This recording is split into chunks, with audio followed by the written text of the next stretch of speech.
Leviathan, or the matter, form, and power of a Commonwealth ecclesiastical and civil. Thomas Hobbes. 1651. Narrated by Skeptical Waves. Dedication. To my most honored friend Mr. Francis Godolphin of Godolphin. Honored Sir. Your most worthy brother Mr. Sidney Godolphin, when he lived, was pleased to think my studies something, and otherwise to oblige me, as you know, with real testimonies of his good opinion, great in themselves, and the greater for the worthiness of his person.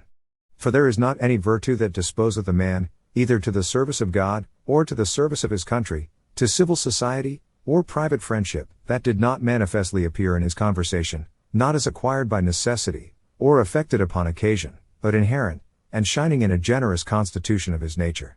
Therefore in honor and gratitude to him, and with devotion to yourself, I humbly dedicate unto you this my Discourse of Commonwealth.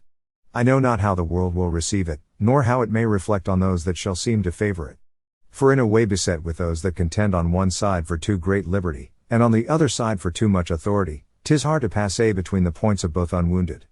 But yet, methinks, the endeavor to advance the civil power, should not be by the civil power condemned, nor private men, by reprehending it, declare they think that power too great. Besides, I speak not of the men, but, in the abstract, of the seat of power, like to those simple and unpartial creatures in the Roman Capitol, that with their noise defended those within it, not because they were they, but there, offending none, I think, but those without, or such within, if there be any such, as favor them. That which perhaps may most offend, are certain texts of Holy Scripture, alleged by me to other purpose than ordinarily they used to be by others. But I have done it with due submission, and also, in order to my subject, necessarily, for they are the outworks of the enemy, from whence they impugn the civil power. If notwithstanding this, you find my labor generally decried, you may be pleased to excuse yourself, and say that I am a man that love my own opinions, and think all true I say, that I honored your brother, and honor you, and have presumed on that, to assume the title, without your knowledge, of being, as I am. Sir. Your most humble, and most obedient servant, Thomas Hobbes. Paris. April 15, 1651. Introduction. Nature, the art whereby God hath made and governs the world, is by the art of man, as in many other things, so in this also imitated, that it can make an artificial animal. For seeing life is but a motion of limbs, the beginning whereof is in some principal part within, why may we not say, that all automata, engines that move themselves by springs and wheels as doth a watch, have an artificial life? For what is the heart, but a spring, and the nerves, but so many strings, and the joints, but so many wheels, giving motion to the whole body, such as was intended by the artificer? Art goes yet further, imitating that rational and most excellent work of nature, man.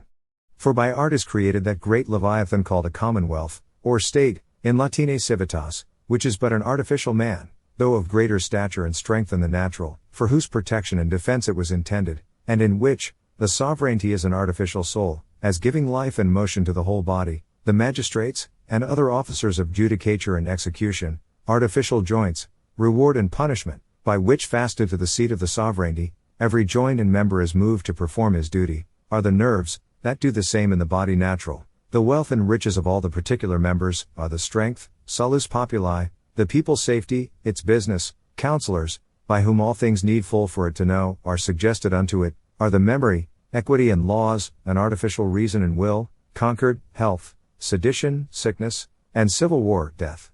Lastly, the pacts and covenants, by which the parts of this body politique were at first made, set together, and united, resemble that fiat, or the let us make man, pronounced by God in the creation. To describe the nature of this artificial man, I will consider first the matter thereof, and the artificer, both which is man. Secondly, how, and by what covenants it is made, what are the rights and just power or authority of a sovereign, and what it is that preserveth and dissolveth it. Thirdly, what is a Christian commonwealth? Lastly, what is the kingdom of darkness? Concerning the first, there is a saying much usurped of late, that wisdom is acquired, not by reading of books, but of men. Consequently whereunto, those persons, that for the most part can give no other proof of being wise, take great delight to show what they think they have read in men, by uncharitable censures of one another behind their backs. But there is another saying not of late understood, by which they might learn truly to read one another, if they would take the pains, and that is, nos tapsum, read thyself, which was not meant, as it is now used, to countenance, either the barbarous state of men in power, towards their inferiors, or to encourage men of low degree, to a saucy behavior towards their betters, but to teach us, that for the similitude of the thoughts, and passions of one man, to the thoughts, and passions of another, whosoever looketh into himself, and considereth what he doth, when he does think, opine, reason, hope, fear, and upon what grounds, he shall thereby read and know, what are the thoughts, and passions of all other men, upon the like occasions.